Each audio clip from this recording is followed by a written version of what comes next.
What up, everybody? Welcome to the Smoking Tire Podcast. Today's episode is brought to you by Off the Record. We love them over here because I know that Off the Record is looking out for me 24/7 when I'm on the road, no matter where I am in the continental United States, because their coverage extends to basically 97% of the continental United States and some Alaska and Hawaii.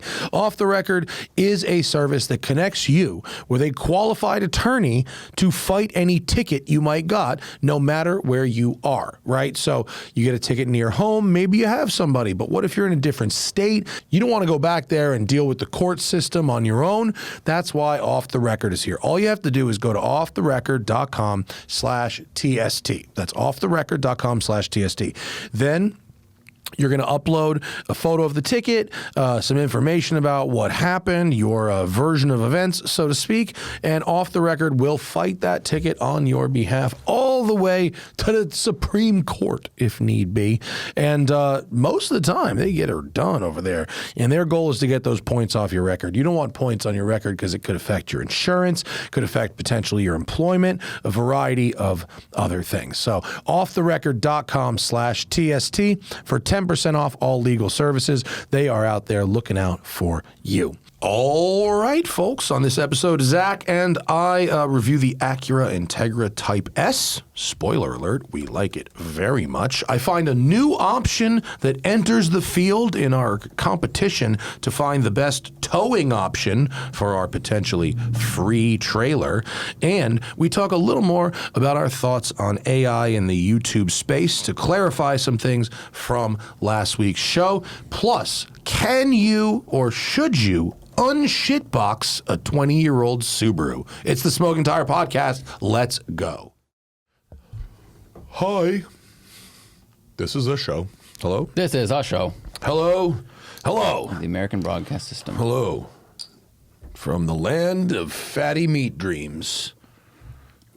Pretty sure that's what happened. Zach said he was having fatty meat dreams. I've just had a lot of weird nightmares last night. I don't have that very often. Really? Yeah. And I felt really, really full after dinner, even though we didn't get like things that seemed heavy. Yeah. So I don't know if there's a lot of hidden like delicious oil in what we had. Yeah, the food was amazing. I hope we don't find out that I can't eat there anymore. You just got to ask what kind of oil everything's cooked in. I took Zach to my favorite restaurant, and I will plug it. It's called Two Homies. Spelled Hommes, like the French, like Homes. Yeah, Homes. But their website said Homes. It's home. Yeah, it's home. It's pronounced Homes. Yeah, but it's a fun. Actually, it would be a great username on the Patreon. Honestly. Yeah, it would. French West African cuisine. The place fucking absolutely rocks. It's so great. Phenomenal. Better make a res though, otherwise you ain't getting in because they popular, and only I know the password.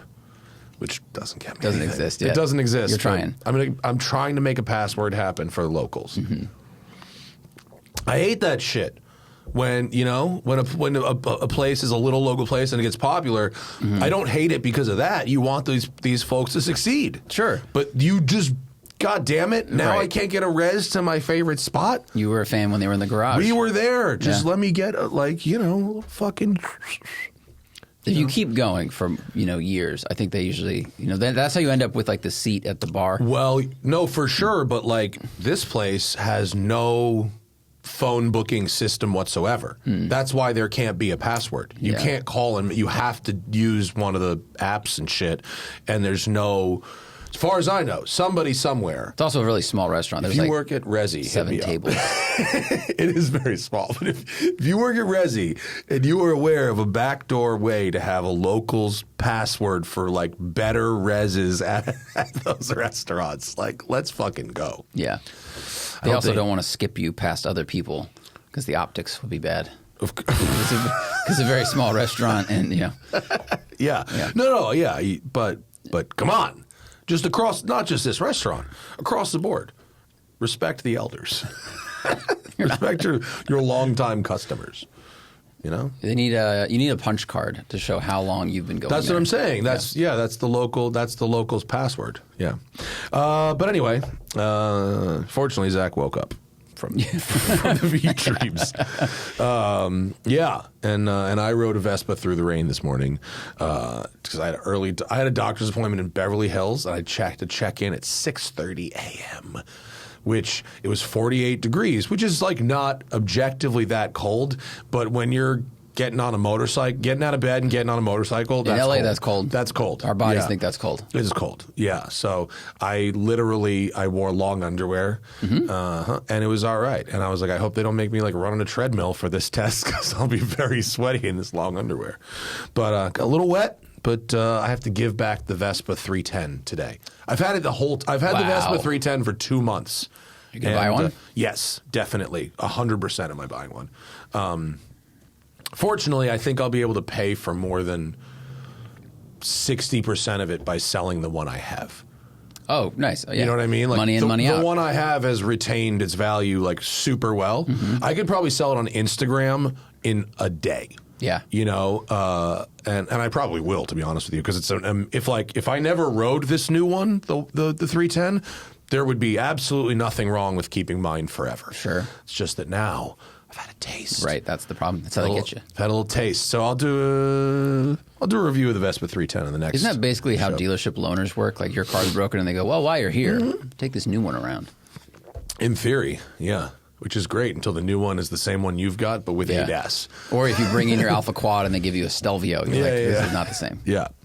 Let's start the show with the week we had with the Acura Integra Type S.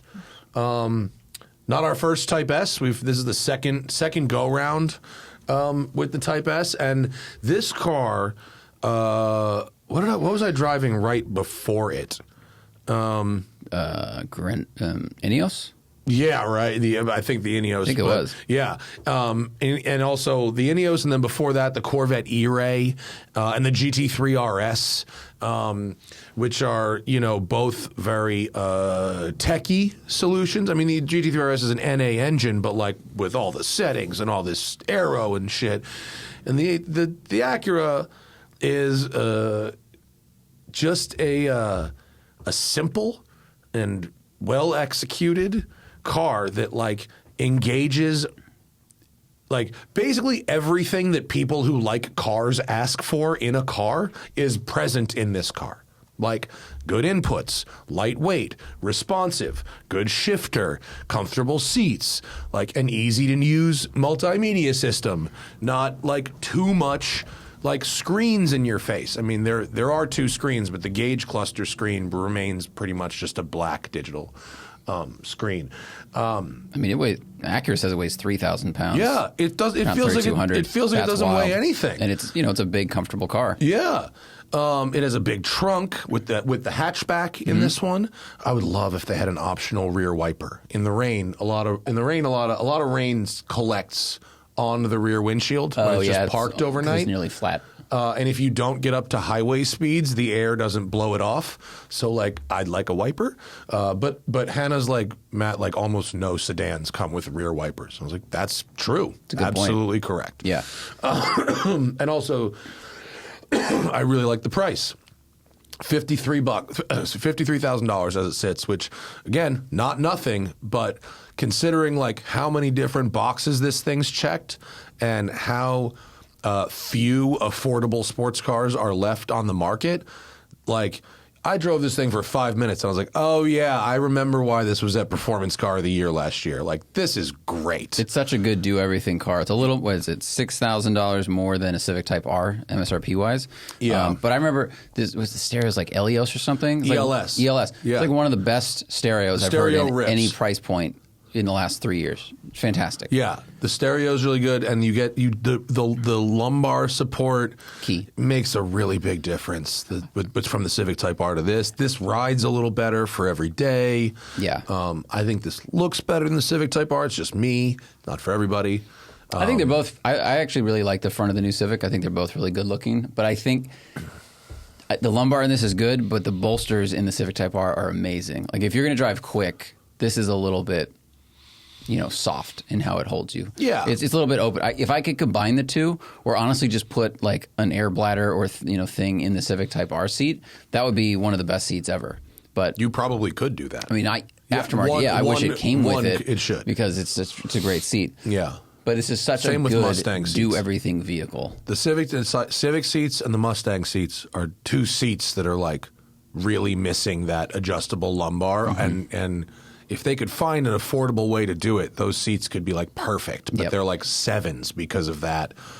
I'm sure, these are supposed to be like, quote, affordable cars. So they got to cut literal pennies wherever they can. But like that shit bums me out. But for go anywhere, do anything, pick an activity. There's nothing that the Integra is bad at. I think it was the MPG though. That's the only thing that in a car that is like refined and seems so well suited for like road trip stuff that I remember when I drove the Civic Type R to San Luis Obispo and back, I was like, whoa, I'm getting like 22 miles per gallon. Yeah, it's not very efficient on the highway, and it also has a pretty small tank. So your cruising range is not as much as you would think, considering how big the car is. I mean, advertised 28 highway, which is good.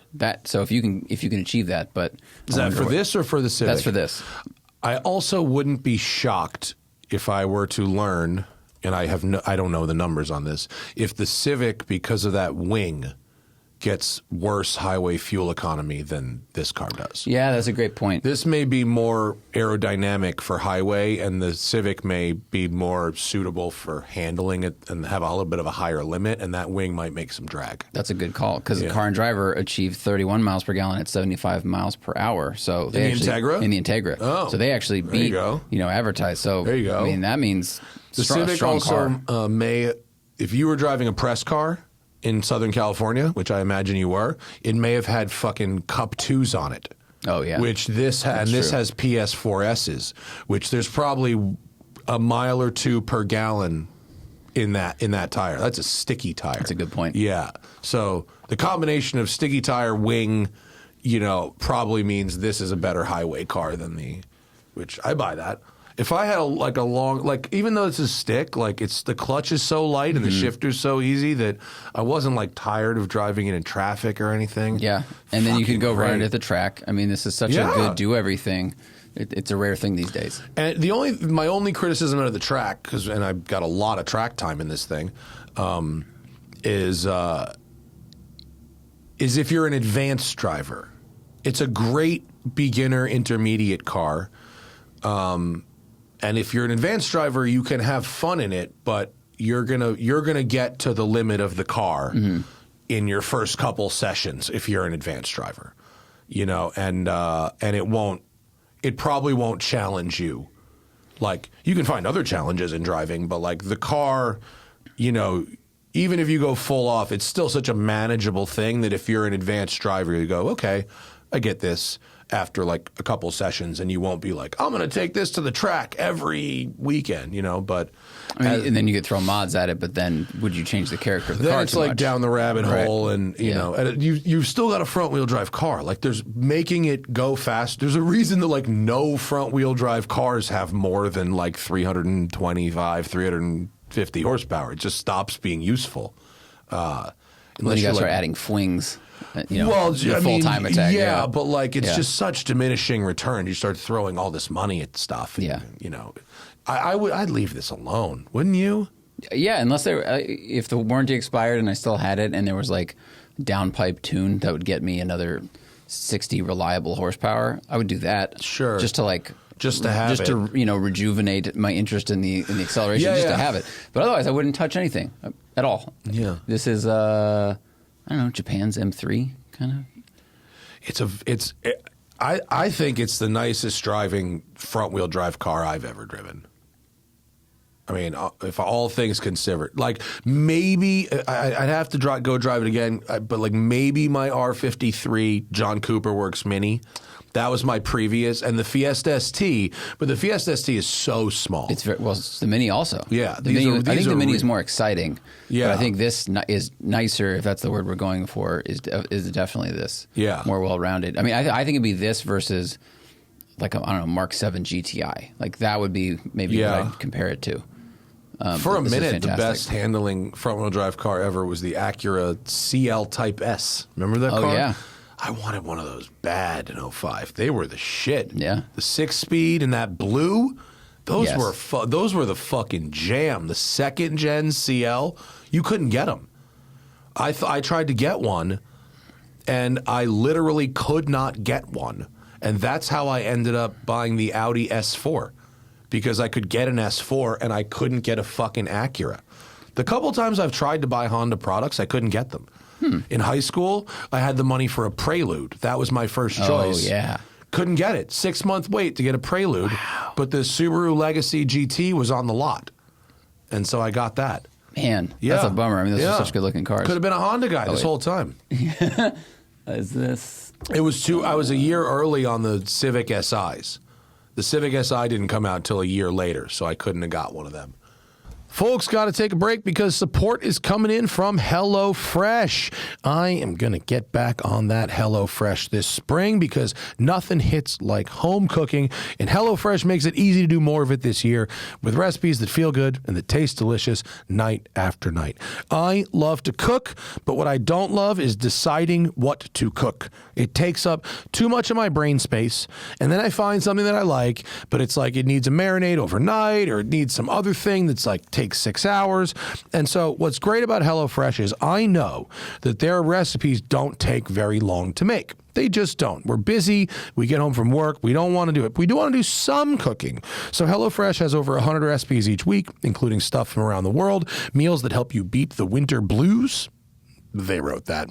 And they have now bigger portions to satisfy everyone with high protein, GLP-1 friendly and Mediterranean options. There's tons of wholesome ingredients, sustainably sourced seafood, antibiotic and hormone-free chicken. And it's really great because there's less waste because you don't have to buy some big jar of spices you're only going to use once, or buy an entire head of lettuce just to use half of it or whatever. It's so easy. The recipe cards, there's these big clear cards with photos and easy to read. Anyone can do it. And you keep that card and then you can multiply that recipe if you like it later and make it for a big group, for a party. You know what I'm saying?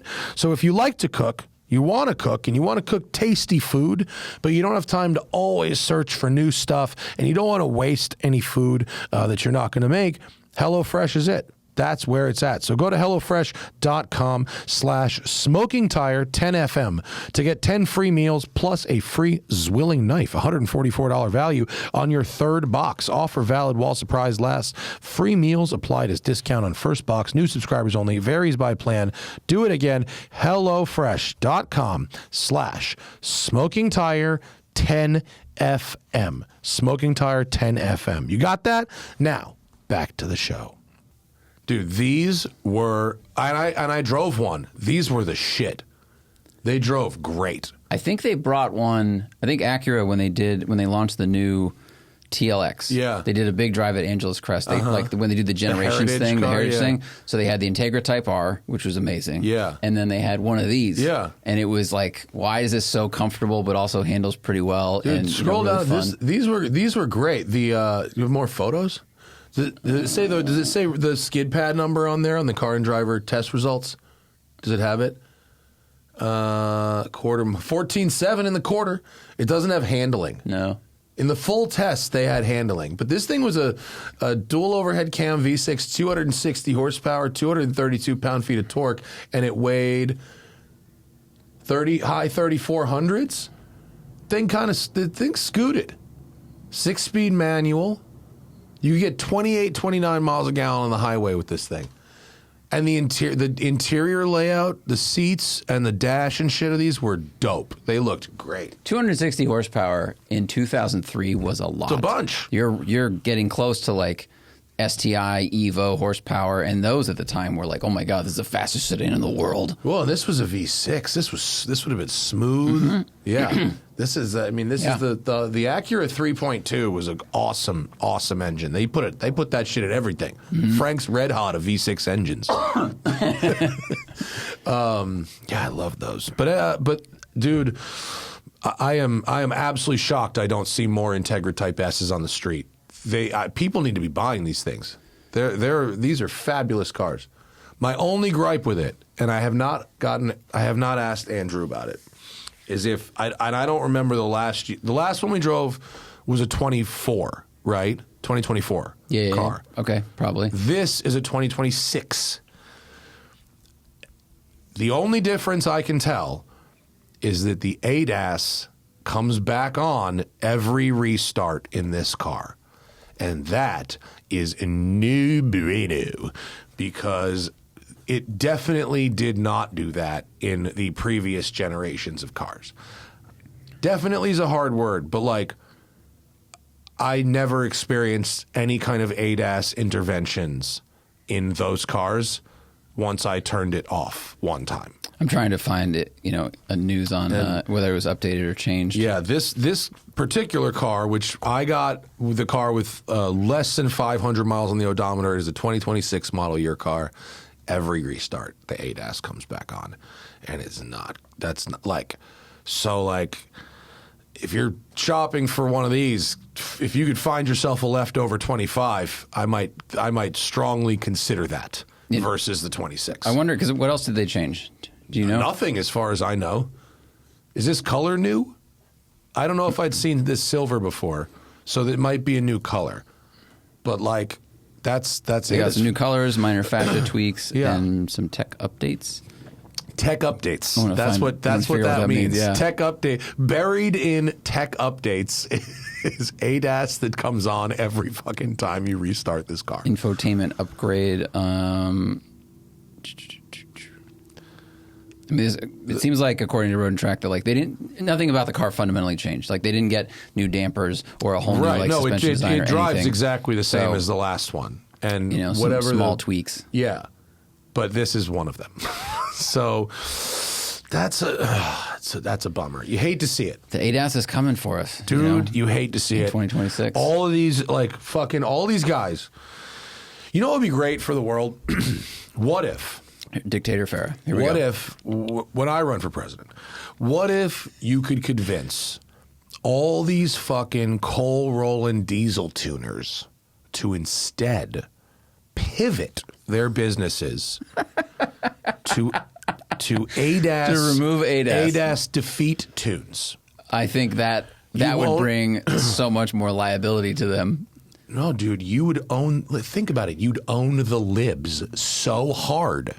Their safety nanny bullshit, you'd own them by defeating it. Right. But I think if I was one of those companies, what I'm doing is I'm going from making a product that the EPA might get mad at 3 years later, and which they did and sue me for, versus if I turn off a bunch of people's ADAS and then they crash and then all of them sue me for causing their accidents. I feel like I'm opening myself up to more lawsuits. But they asked you to turn off their ADAS. Sure. Lawyers do not care. They signed a thing saying, I want you to turn off my ADAS because it stinks. That's valid. I appreciate your ability to try to weaponize this group that was doing one illegal thing to a new illegal thing. Well, they're obviously perfectly happy to be to fuck shit up. Right. Right?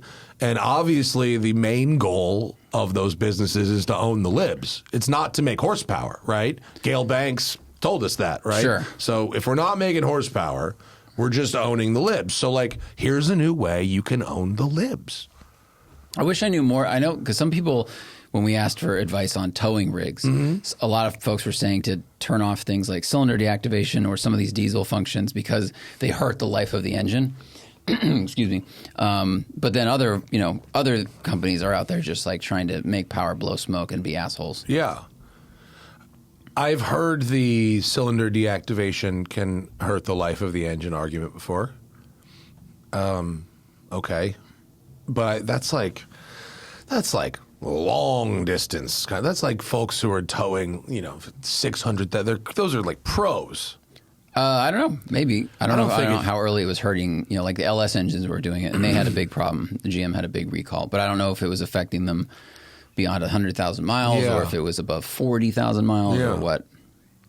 I mean, anything like that's going to take time to take an effect. It's not going to be like your truck has 5,000 miles on it. You turn that system off, and all of a sudden it's... Yeah. The latest contender in the tow rig argument, and actually I think is a possible leader if we're making just generally wise decisions. Folks, taking one more break because support is coming in hot.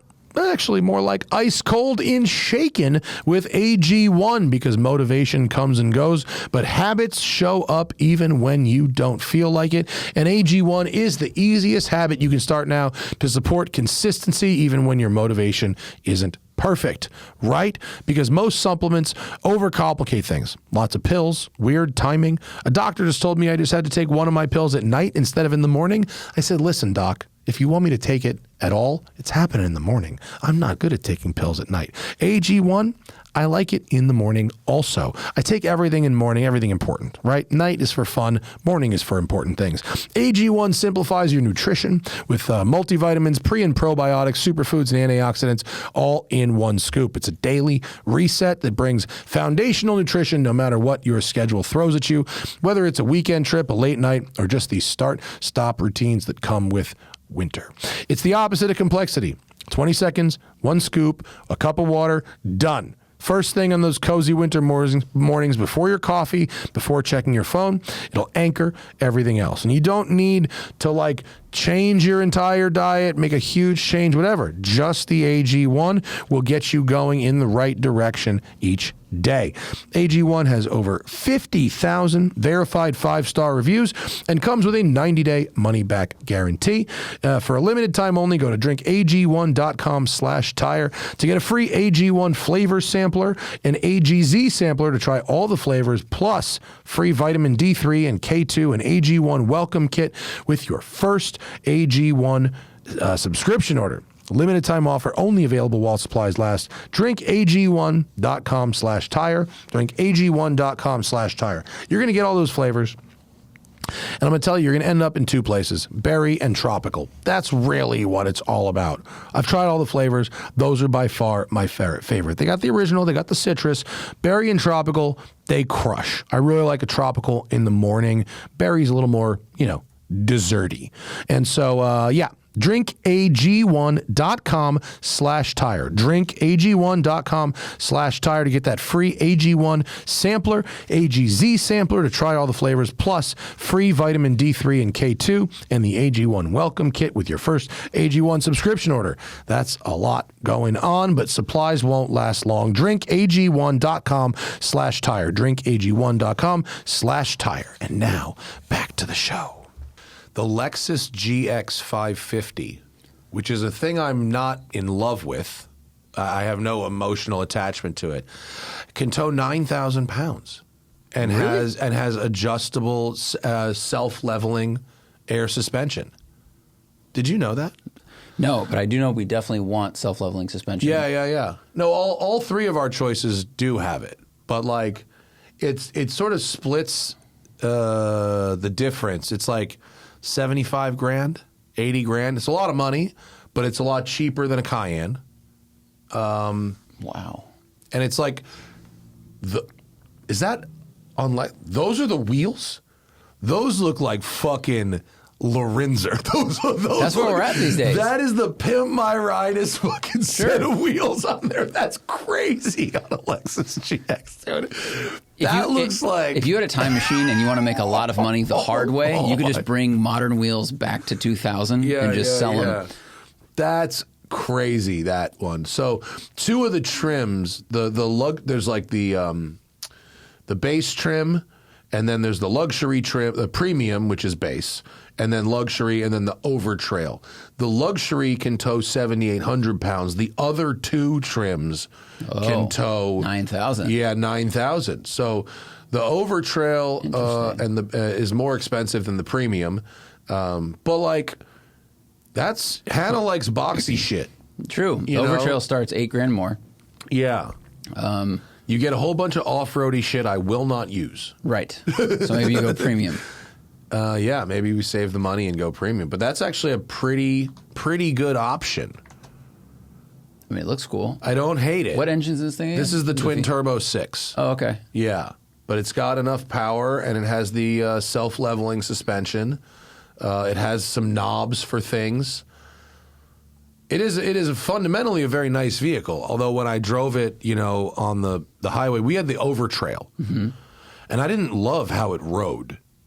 It rode real trucky. Yeah. You know, it's a body on frame, and it rode like it. Yeah, that's why I can tow so much. Yeah, maybe if we try the premium on more like roady tires instead of off-roady tires and not so off-roady suspension setup, maybe that will make a difference. But ooh, the seats look nice. the seats are comfy. Yeah.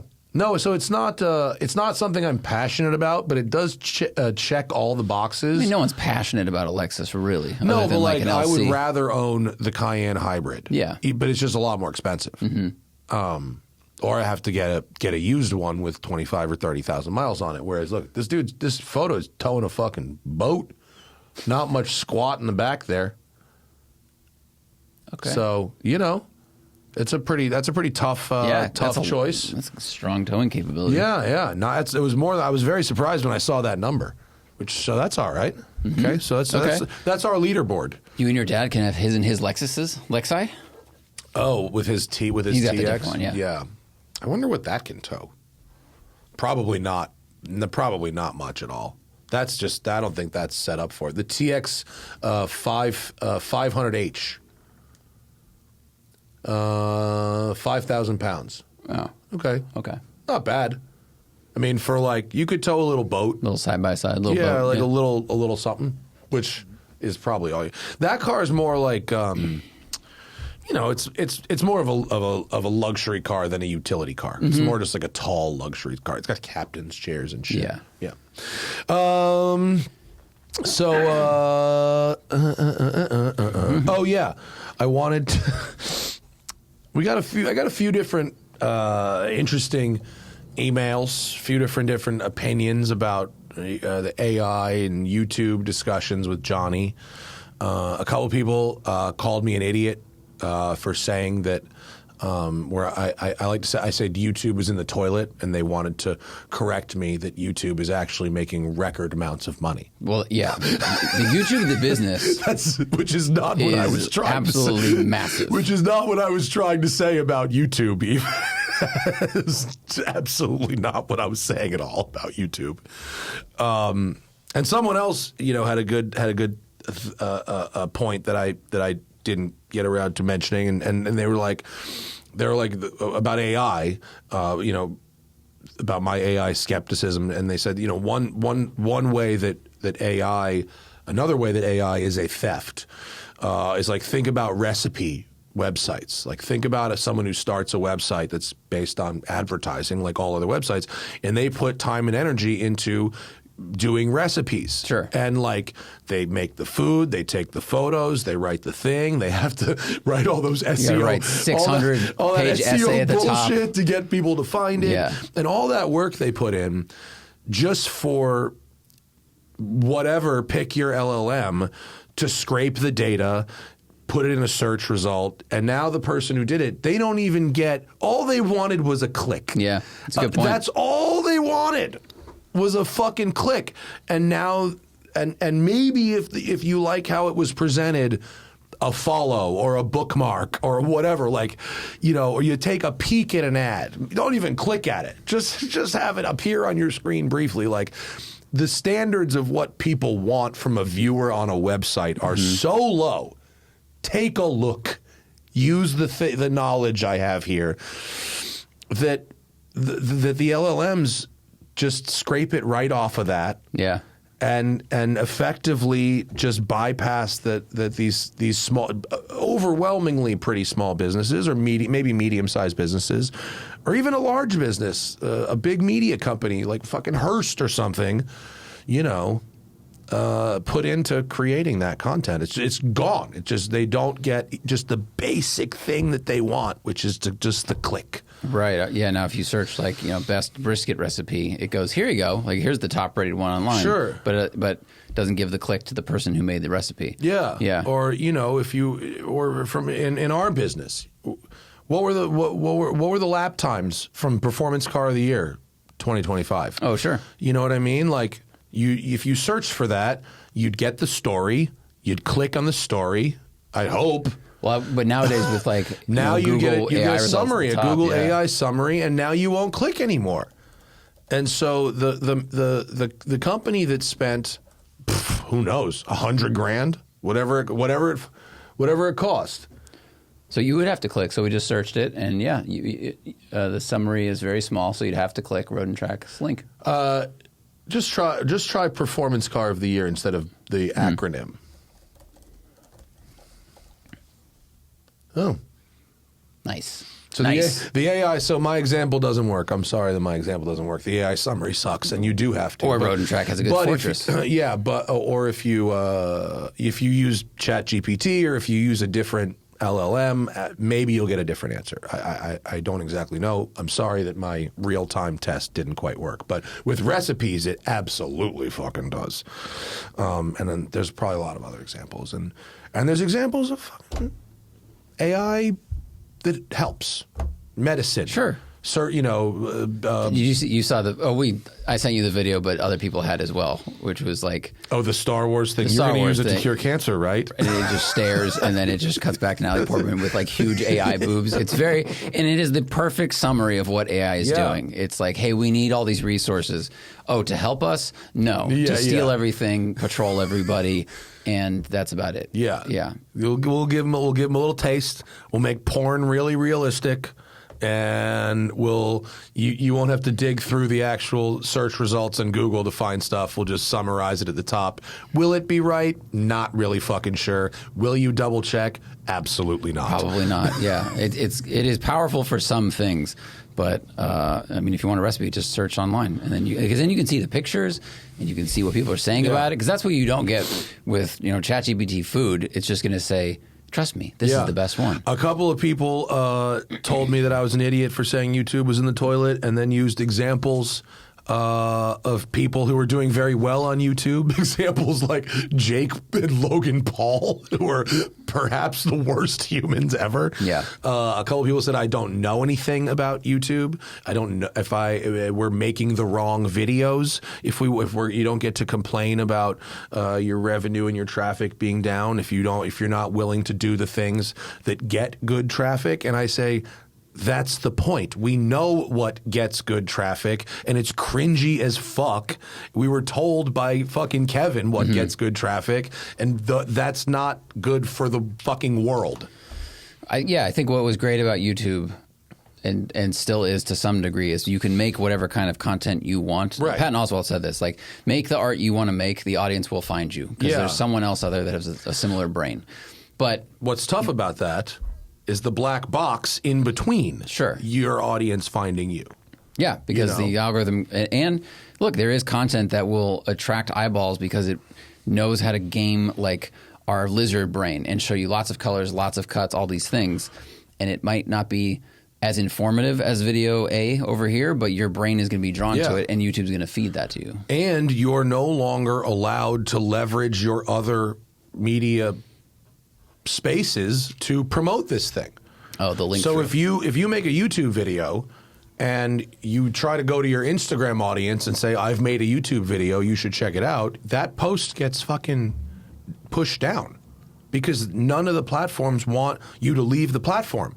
So you have to either like imply somehow that you've made a YouTube video and these people should check it out, or you have to make a completely separate piece of content for Instagram, which you won't necessarily get paid for, and then those people won't go watch the thing that you're trying to make money from anyway. Like, it's just like not a good system.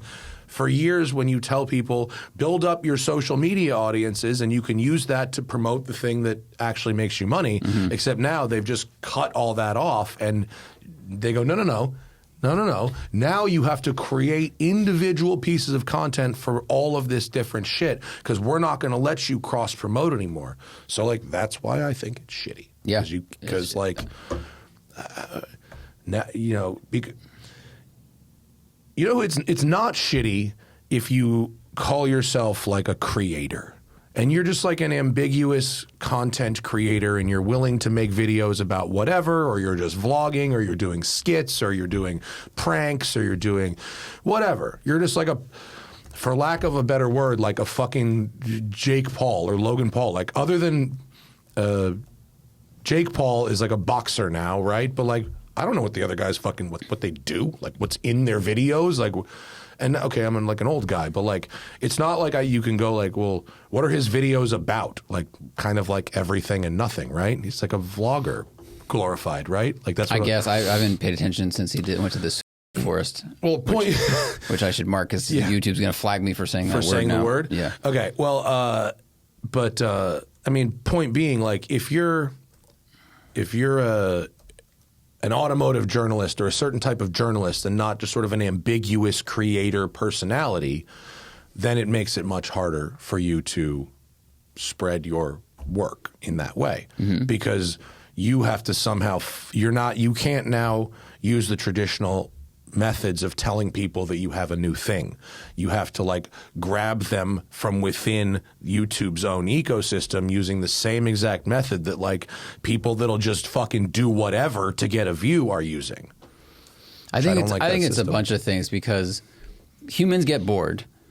Like the most successful TV shows ever, you know, after season 4, you'll see so many people going, I like the first season's better. It's like, well, because it was new and exciting. Stranger Things is a great example. I mean, well, they had also a long lead a lot time. of times only, it's like a band's first album. You get for your first album, they have their whole life to write, and then they got to write the next one in a year. They might have spent 10 years writing the first season. Yeah, but I think we get the human's ability to get used to things is like unparalleled. So that's part of it. But also, there's just way more competition because, okay, sure, people might say that our videos are not keeping up with the Joneses, but I would say there's a lot of new automotive creators that do amazing work, Throttle House, and their views also got cut by like 40%. And so that I think is a good example of it's not just us; it's everybody is competing, and with more content creators. And all these folks. Audiences like, I don't know, get bored or move on or just get distracted by a new shiny thing that YouTube wants to promote.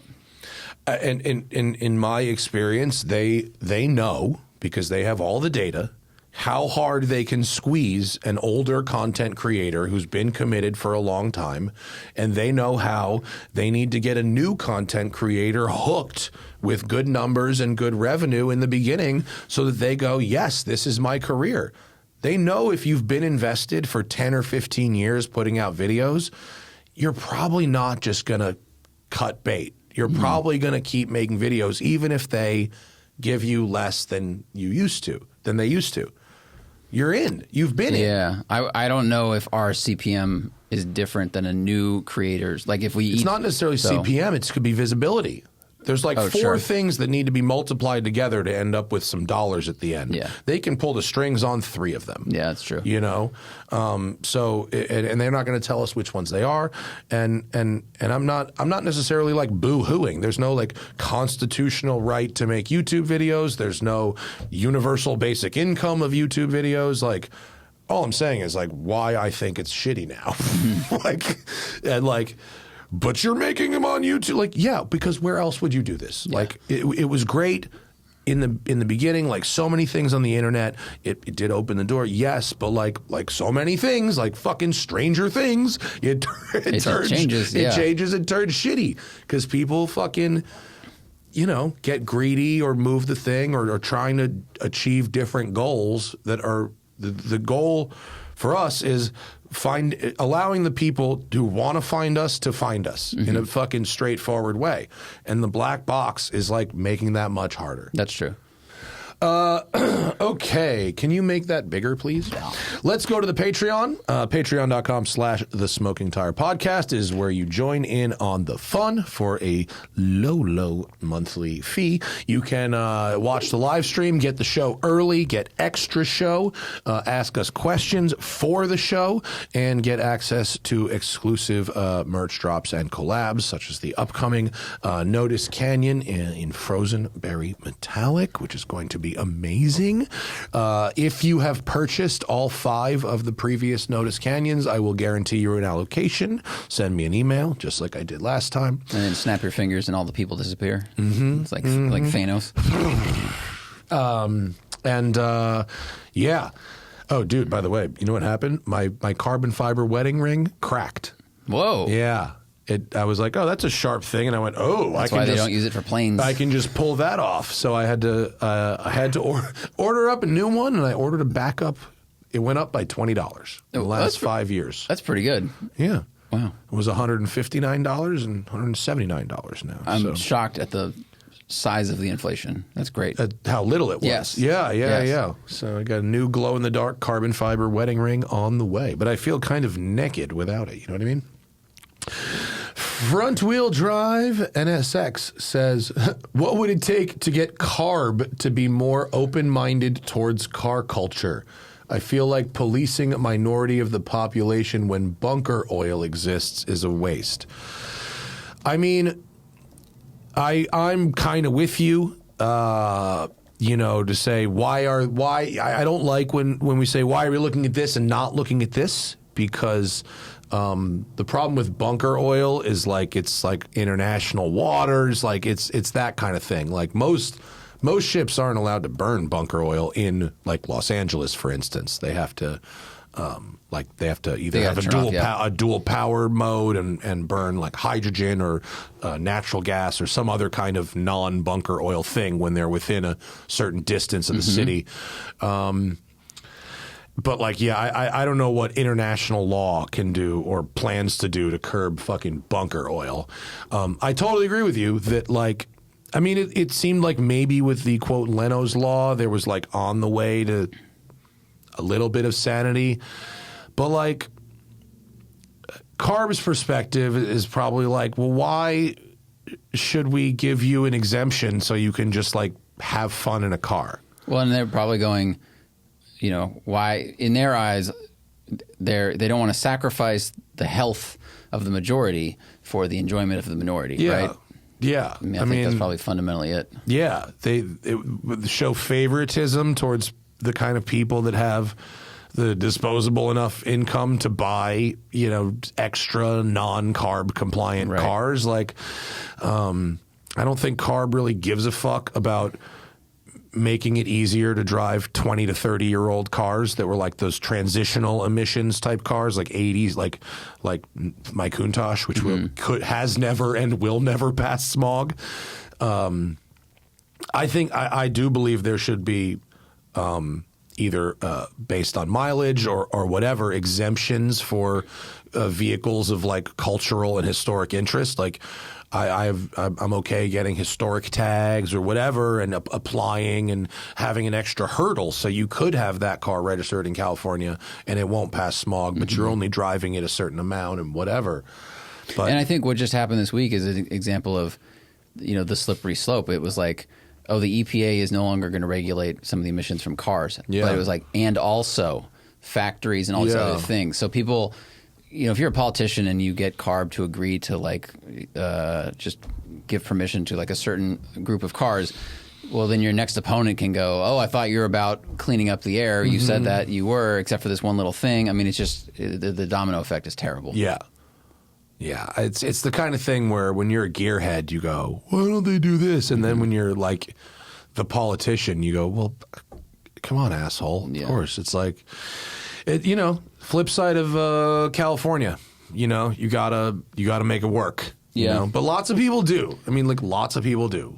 You can letter of the law it. You can get creative a little bit. I prefer you didn't go Montana, but there's room for a little bit of creativity. And you can own a lot of really fast stuff that is within the emissions regulations. Yeah. It's not like we are devoid of horsepower here. Yeah. Now, the modification thing is very difficult, but again, you can get a lot of horsepower, and probably more than most people need off the dealer lot. Yeah. If you're talking about modern cars, there's not a lot of reason to add horsepower to most modern cars. Yeah.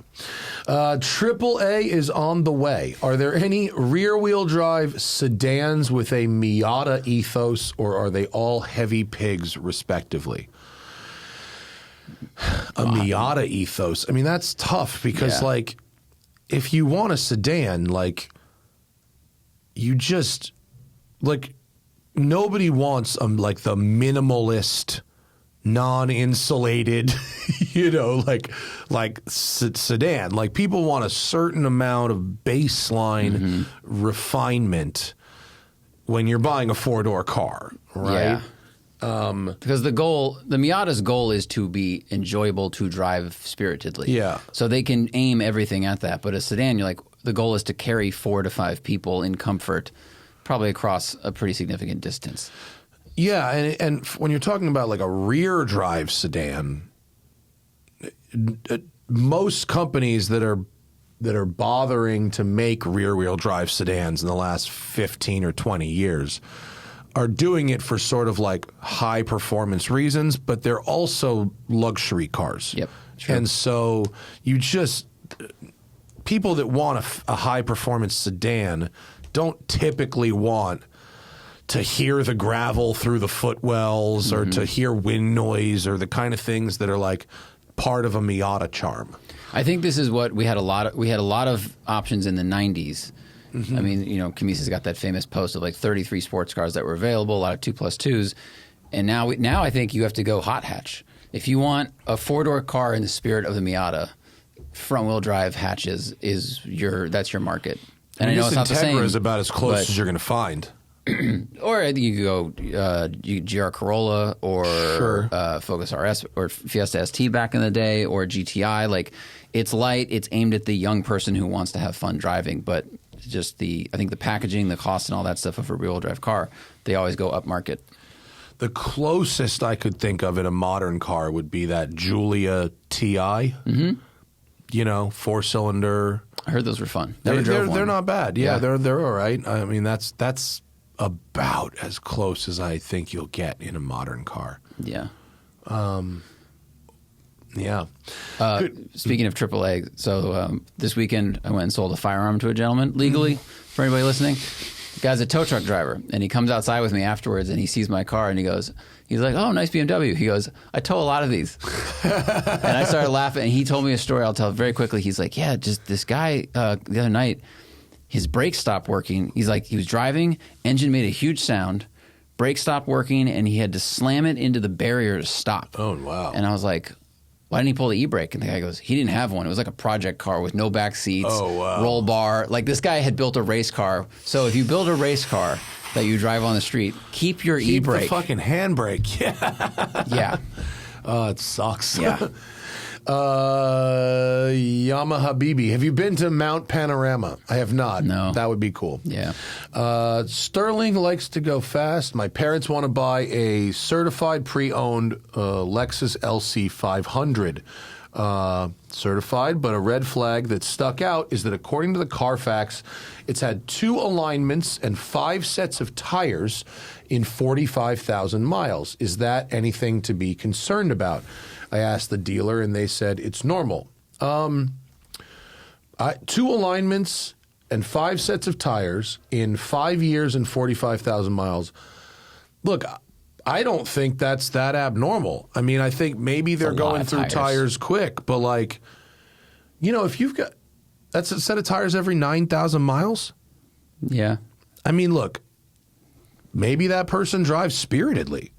I mean, if the first person, if the first owner lived somewhere that's on a beautiful windy road, has a great commute, and fucking lets it rip daily, yeah, you could blow off a set of Michelins in 9,000 miles. Absolutely. True. I think it depends on where this person lives. Like, if they live in Florida where they just drive straight all the time, then I'd be worried that, like your friend's Rivian, where there was a hardware problem on the suspension, it couldn't get aligned correctly, and it was just eating tires. Yeah. But if that's not the case, and this person lives near, I don't know, Tail of the Dragon or somewhere twisty, yeah, and if the owner's like in their 30s or something, then maybe that's why they're going through tires. Or like 45,000 miles in 5 years is like a good amount of miles. Like, there's a decent chance that this is this person's only car. True. Summers and winters. Do we know what kind of tires they're going on? If this person bought the car, like, let's say they bought the car mid-winter with summers, they would have had, a tire change every 6. They might have gone summers and winters. And if you're going back and forth between summers and winters, you may want to get an alignment. Reddit said, so I found a post that says, I drove 10,000 miles and the LC already needs new front tires. And people are saying, welcome to the LC club. Okay. The front end's heavy and it's got soft tires, from stock. So that everyone's like, that seems about right. There you go. So then I think that's pretty standard. The car's just going to go through tires. Good to know. Yeah. Yeah, good to know. It does make sense. Although I'm with PS4Ss, if you're not pushing it, if you're just driving around on them, they last a long time. Last longer. You should get 20 out of a set that you're not pushing. If you're pushing it, Yeah, if you're having fun. Okay. Payne in the ADAS says, what would be your ideal rental car if you could only rent one car model for all future trips regardless of location? Oh, my God. This is the easiest question I'll ever answer. Oh, you're going to say Porsche 911. Rental car, dude. Rental car. Yeah, you can rent those. Minivan. Chrysler Pacifica. I've never been in a situation with a rental car where I had a minivan and wish I didn't. It's a rental car. I'm not like not Matt Farah all of a sudden. If I want to take a fun trip, I'm not getting a rental car. Rental cars are utilities for me. Okay. That's a good point. I think I would go with like a Jeep Grand Cherokee or no, a Chevy Tahoe. Are you fucking kidding me? Do you remember that Grand Cherokee? That's why I switched to Chevy Tahoe. Oh. Well, that one had the 4xe engine, which was garbage. That was heinous. So I'll go Chevy Tahoe. Mm-hmm. A Tahoe is an LS, excellent... ground clearance, a little more do everything. But minivan... A Tahoe is an excellent choice. Yeah. If it was good enough for Biggie... if it's good enough for, I don't know, half the federal government. Diablo me. How funny is it that there are two C-level automotive personalities, both named Alex, both of whom own Morgan three-wheelers, both bald, and whose last names rhyme and only differ by one letter? That's funny as hell. It is very true. Yeah, it both is very nice true. people. Yeah, Alex Goy and Alex Roy. Shout out to them. Only one of them is a slang for Christians done by Jews, though. Right, that's true. Fast and Curious... I'm going to the ice race. Any events to attend while there? Attend the ice race. The ice race is the event. Fuck else you think is going on in Montana? This is it. Everyone's going for that. That and you go skiing. No, dude, honestly, we have no idea what's going on. Very the true. Schedule that they have given us. And granted, like, I'm a driver. Yep. Like, Zach has a regular ticket. Pass. Oh, you have a media pass. Media pass. You have a media pass. But, like... I'm a driver. Ali is a driver. Like, we know nothing. So I have no idea what's going on. I'm going 2 days early to go skiing because why the fuck not? While you're in there. And beyond that, we have rented a Suburban and a, quote, mid-size all-wheel drive SUV. Notice we didn't rent a minivan. We didn't. No, we didn't. Do you know how much they cost for this week? Dude, I looked. To get a fucking Pacifica for this trip, it would have been like 2 Gs. Oh, my God. It was like 4x the cost of a 5-passenger SUV. Jeez. A Suburban and a minivan were like, Suburban was like 3 Gs. All Suburbans have been rented. What's so funny about, I told you about the Suburbans at the Yellowstone Club, right? That's just all there is because that's like all there is. Chevy dealership down the street. Correct. Right?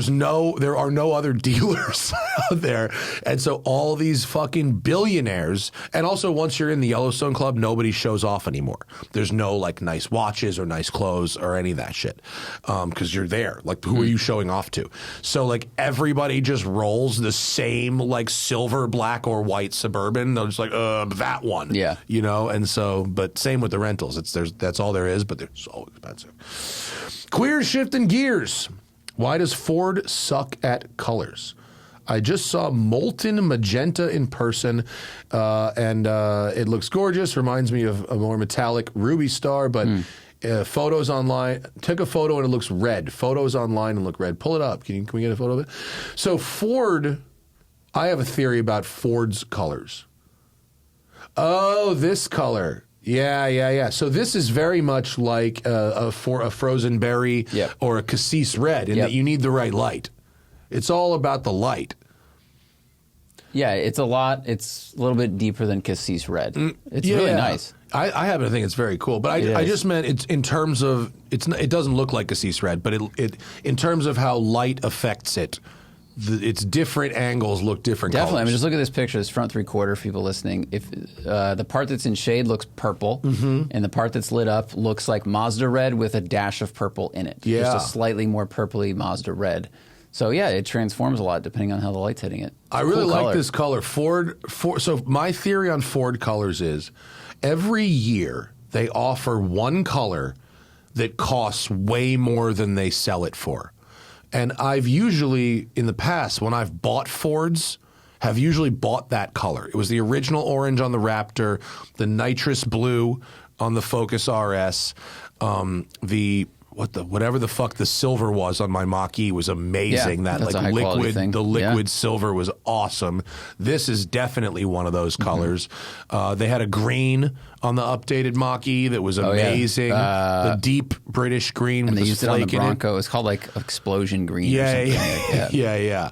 So every year they've got one color that's got a ton of depth and a ton of richness and a ton of fucking sheen, and you go, "There's no way that they can get $600." And they're losing money on this, and then all the other colors are flat and terrible. Yeah, but this person said they suck at colors. I don't think they do. And if your phone took a photo and it looked red, I mean, right here where it's in full sun, it just looks like a flat red. So I think your phone's ability to capture, like my car, when I look at my car when the sun is on it on the mountain, like I see some of the depth and some of the sparkle in the green, and when I pull my phone up and take a picture, it looks black. It looks black, pretty much. Right? Yeah. So some of that's the phone's ability. I mean, I can put two pictures of my Porsche side by side, and it will look like it's not even the same car. Cassis Red, I mean, I very famously saw the photo on Craigslist of the car, and I went, "Ew, I'm repainting that." And then I walked up to it and went, "This isn't actually the car I've just wired you money for." And they're like, "Yes, it is. But this one's pretty." I thought I was buying an ugly one. This is pretty. That's the color. Yep. Like, so shit.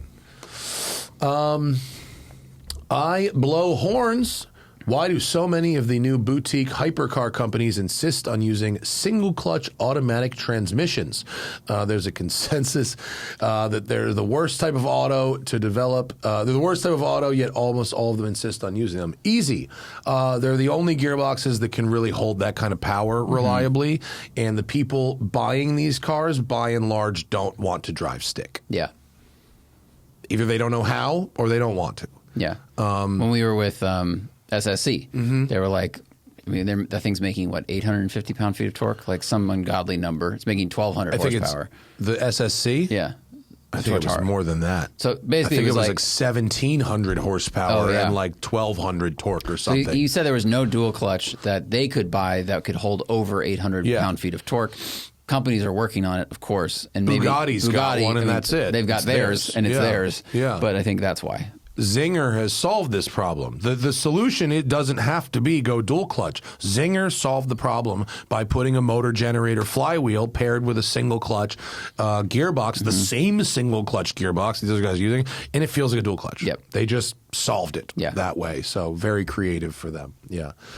I would love to know the take rate on the manual Pagani Utopia versus the paddle shift one. I doubt they would tell me, but I could ask. LL Cartier, we said last week that Ferrari has decided aesthetic carbon fiber is played out. Well, Johnny Ive said that. I don't know if Ferrari said that.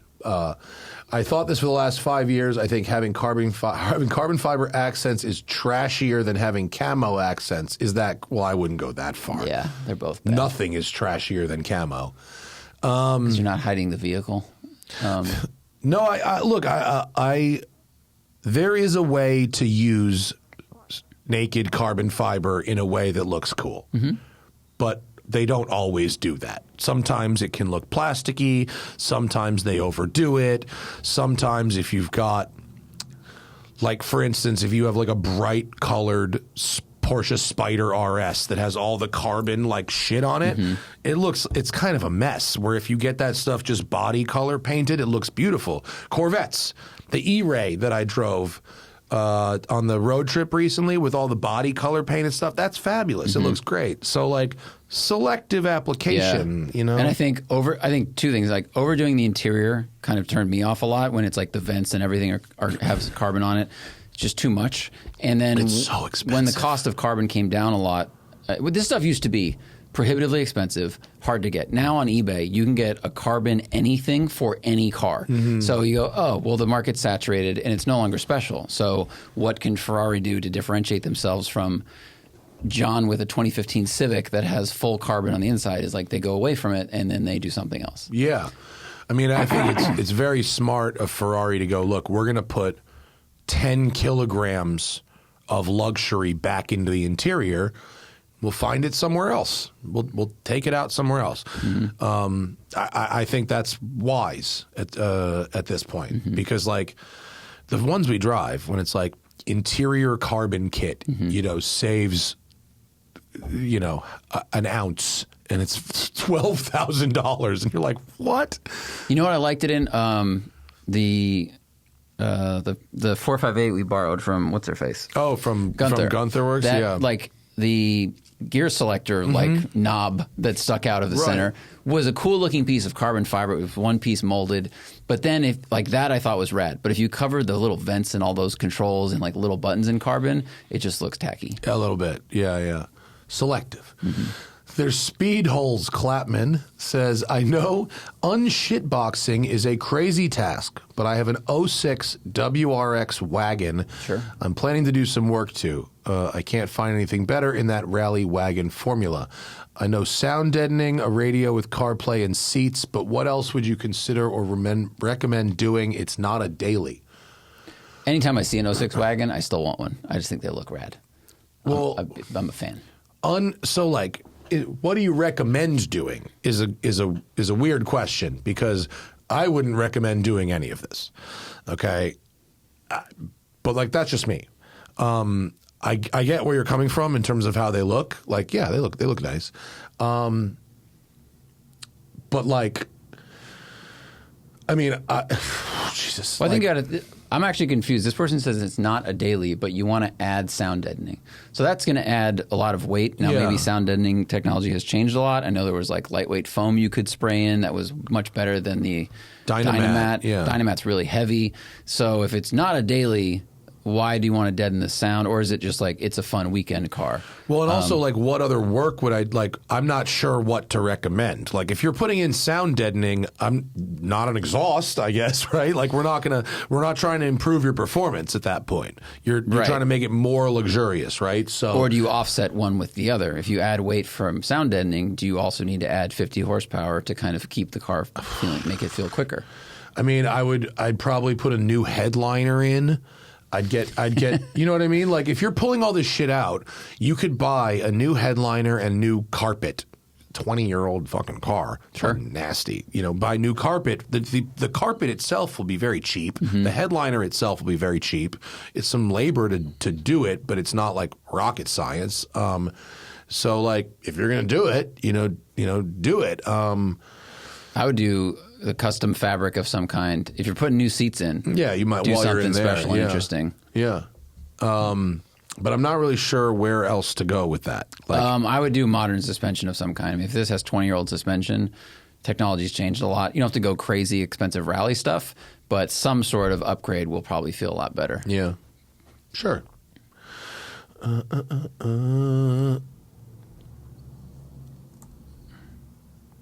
Okay, Toyota iForeskin says, when we talked about the Kinetic Lotus, when comparing that to a stock regular Elise, I feel like a regular Elise is most of the way to that for less than half the money. Is that a fair analysis?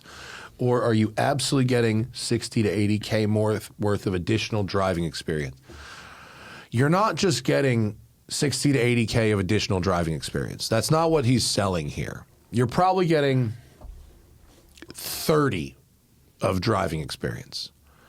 But what you're getting is a brand new car. So like the Elise that you go buy on Bring a Trailer or Cars and Bids today, probably, because it's not quite old enough, won't have all new bushings, mm-hmm. all new shocks, a built motor.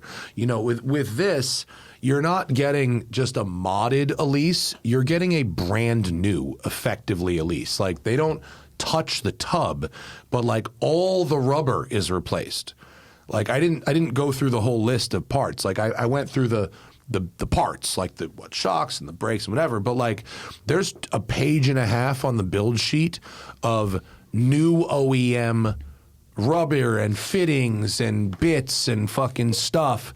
And so you're not getting a modded Elise, you're getting a resto modded Elise. And so if you want to talk about half of that money goes to the driving experience, the other half of that money goes to the part where the car has been restored and fully freshened from the ground up. So when you buy this thing, all you're supposedly are going to have to do for the next 10 years is change the oil and the tires and the brake pads and nothing else. Whereas if you were to start with a random ass 2005 Elise, you're not going to get a car that's like fresh and new and tight like this. So half and half. Fair question. Totally fair question. Tim A. It feels like the C5 Z06 is a usual go-to performance bargain recommendation. How would you describe the jump in performance and value to the C6 Z06, which are around $30K for an early clean example? I'd say significant. It's a C6 is a much higher quality item than a C5, which is a real plasticky thing. C6 is pretty plasticky inside too. I didn't spend much time in C5s. Are, oh boy, wow. They're not good. They're not. I have a lot of experience. Yeah, no. They're not great. If it's just about a lap time, the performance increase is incremental. If it's about feeling like you're getting a higher quality item, the extra $5,000 or $6,000 that apparently, according to this, I don't know the market, that it'll take to get you into the bigger car is significant. The chassis is more refined. You get 100 more horsepower from the factory. You get better brakes. It's just a much higher level of performance from the factory. And if you do the same things you would do to the C5 to the C6, it goes even higher, you know. Listen and sometimes watch. What are some quasi-vintage GTs you'd cross-shop against an R129 Mercedes SL500? What's a good R129 cost right now? 25 grand for like a great. That's great. 25 grand is a great one. Average 15 is just sort of a decent. BMW 8 Series. Yeah, but I mean, yeah, less reliable. Yeah, than the Mercedes. Yeah, honestly, that Acura we were talking about, that's I mean that's a GT car and it's 20 years old. Acura CL Type S. Sure, that's very interesting. Prelude. The two-door Acura Integra that came out with the stick, that was pretty cool. Lexus SCs. You know, Lexus SCs are definitely there. Yeah. I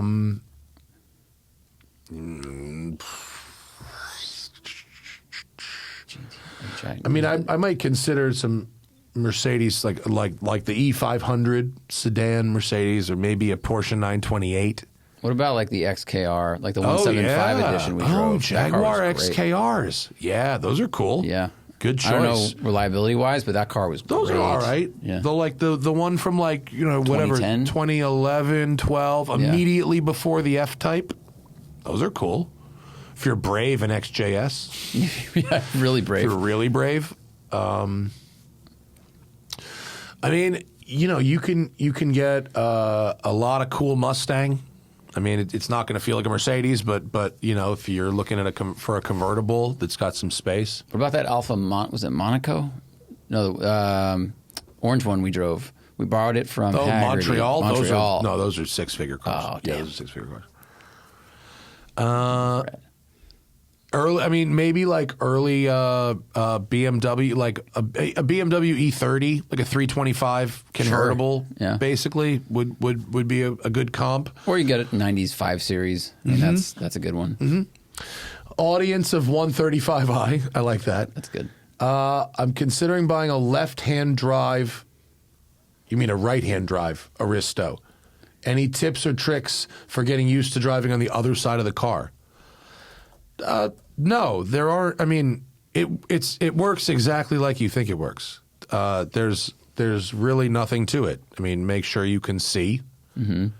It will require more focus. Yeah, for a little while. For a little bit. Mm-hmm. So just what did we say when we drove the Lotus around England? When you think you've got it, wait another week before you turn the stereo on. Yeah. Because if a new variable pops up, you'll probably freak out and you'll miss shift or something like that. So just learn it. Yeah, the gear pattern is the same. Your feet do the same thing. The steering wheel turns exactly the same. You know, if you're shifting manually, you're just shifting with your other hand, but it's the same pattern. Yes. So, like things like, you know, we're used to pushing away with our right hand. So if you push away with your left hand, you're going down in gear, not up in gear. Right. So stuff like that. The gears are in the same place. They are in the same place. Yeah. But the body motion is backwards. You know, you may have to set your mirrors in kind of an odd way at first to get used to that. Mm-hmm. And then, of course, you know, in a JDM car versus a US car, the blinkers and the wipers are flip-flopped. So you're going to have to get used to that. Whereas like a right-hand drive European car, they're not. Chrysler Pacifica. If you were casting cars for a rap music video, what car would you choose for the biggest flex? I might go Gatsby. Yeah, I was going to say like Roundel rolls. You know. Round door rolls. Yeah, round door rolls. Yeah. That'd be an if you know, you know sort of thing. Yeah. I mean, Jay-Z has gone vintage, the LM002 recently. That's a good one. But I think like literal Gilded Era shit. Late 20s, Duesenbergs, Rolls Royces, that kind of stuff. Or the Cadillac 16, like, or the concept what are we talking car. about? Concept car. Concept cars, yeah. You could also go concept cars, yeah. Quadrifoglio O-Face. How much secret pre-licensed driving did you do? Any adventures? I never stole my parents' cars without a license. Me neither. I wouldn't have really had anywhere to go. I mean, but my dad did let me drive a lot before I had my like not out on public roads. Like we lived near SUNY Purchase, big school, State University of New York. We lived near there, and their campus was there was a huge ring road that was like literally a circle around the campus, and then there was a bunch of huge buildings and parking lots and whatever. And it was like in the off season or whatever, like summer, like my dad would take me there with his car, and we just like drive around the campus. Like I was fully confident in operating a car and driving manual like a year or two before I had even a permit. Nice. Yeah, it was nice. It was good. That's cool. Yeah. My grandparents lived in one of those like gated communities in Palm Springs, which there are like many. It's like the suburbs there all just have a gate and they have like a water feature. So I was allowed to drive around there with my parents in the right seat in my grandfather's gigantic 79 Cadillac DeVille, I think. So I could do that. Yeah. And that's how I kind of got used to just blinkers, maneuvering, all that stuff. Yeah. Redhead Step Jew. I was recently watching the No Fucks Given RX-7 video, and I was wondering what your favorite nutty modified car was. I mean, I think that is... That one was up near there. the top. That's up there. The Honda S600 with the motorcycle engine was insane. That Toyota Corolla, the 75 Corolla with the supercharged Lexus engine was cool. I filmed a twin-engined 33 Ford or something with Musto, and it's like, who builds this? Two engines, two superchargers. That was crazy. The what was it? The Fiero. The guy put the dual overhead cam V6 in the back and a Corvette ZR1 steering rack in it, and it was like it drove better than an NSX in some ways. That was really cool. Yeah, there's a lot of creative people out there doing especially stuff. when the car works. Like, that's when it's really impressive. Yeah. When it's Frankenstein, but it drives well. Yeah. Those are the only ones I liked. I mean, there's other stuff that was like interesting for brief moments or whatever, but yeah. This is the last page. The project car left undone. Should we use spray-on PPF? You know, someone just sent me that. Plastidip is making a spray-on PPF-like material. The one I saw, the video, someone sent me like a Instagram reel of it. It wasn't clear. It was more like a spray-on wrap. Like it was like black on a blue car. Oh. And it peeled off like a sheet, like Plastidip. Is this supposed to be clear? introducing the first invisible shield. Well, look, I think this is interesting. I would like to try it on something to see. Oh, nice soundtrack. So here's their video on their website. The guy tapes off the nose and cleans it up with alcohol, and then just sprays a can of this stuff on, and wipes then it down. kind of buffs it. It looks like it has a sort of a matte finish, though. It does. You can see. Yeah, you can see it. Yeah, and so then you just pull it up. You know what I thought? yeah. You know what I kind of dig this for? Maybe is like the track days instead of the painter's tape. Painter's tape is so dumb. People put painter's tape on their car. It doesn't do shit. You get a rock chip right through that. It takes so long to put on. And so much tape. Stinks. This is pretty cool for that, as long as it. Repeated use doesn't damage the stuff. Because painter's tape is good because I don't think it hurts your clear coat. So this, does it interact with it? I'm not sure. Yeah, I would maybe look at it for for your track day or something like that, or if you're doing like a road rally or something. I would just be nervous about long-term use because we know with Plasti Dip, it's you can peel it off when it's newish, and then it sets in there and it basically turns to paint after like a couple years. Yeah, granny shifting, not double clutching like you should. You've mentioned before that your dad matched you dollar for dollar for your first car. If you had kids, would you take the same approach as he did? Or would you give your child one of your older cars as a starter car before having them purchase one? Would you give them the Countach or the POW? The older cars. Right. In fairness, my parents did let me drive their cars, until I had my own car. So it's not like I didn't get to drive anything unless I bought my own car. But I was like, as maybe I imagine you were, I'd been thinking about what car I was going to buy for years. Yeah. I was ready to go. But someone without kids giving like parenting tips here is a little odd. But I think the approach my parents gave me was the right one. My wife, same thing. Her dad said he would match how much she saved. Yeah, she saved way more than he expected, but he got stuck having to buy. He really did. That's funny. But the goal with him was he wanted her to have a safe car. Yeah. And if she paid for it herself, she'd have to get an older car, maybe one in more disrepair. So matching it is a way for you to, work together, and gives your kid incentive to make more money and save money, and you get a safer car. Yeah. And I'll tell you something, the kids that I knew in high school, the ones that had to work to get their first car, whether they worked to pay for all of it or they got matched or whatever, the way that we acted about our cars was very, very different from the people who were given cars. Yeah. Whether they were hand-me-down cars or whether they were new cars. I mean, I went to a pretty ritzy school, so a lot of the kids got new Audi A4s or Jeep Grand Cherokees and stuff like that, and other people didn't.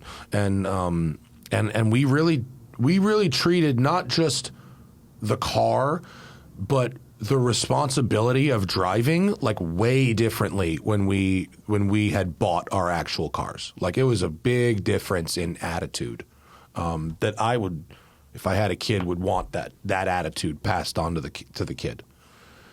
I knew kids. You must have known at least a couple that like totaled multiple cars in high school. Did you know anyone who totaled multiple cars and just kept getting new cars? No.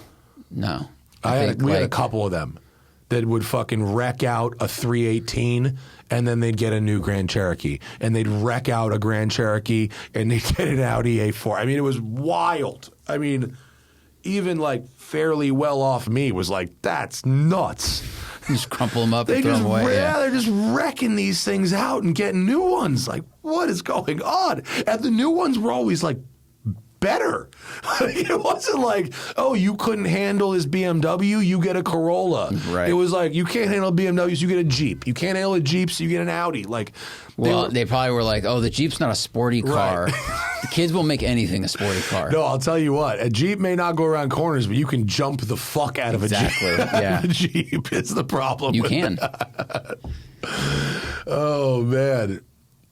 Oh, shit. We're Tachophile. We're talking about lifting the BRZ again. We talked about this last week. Homie wants to turn his BRZ into a pseudo rally car for the street. Question, what do I do about wheels and tires? Stick with the 17s or drop down an inch or two? Stay wide or go narrow? Street, tarmac tires or off-roady tires?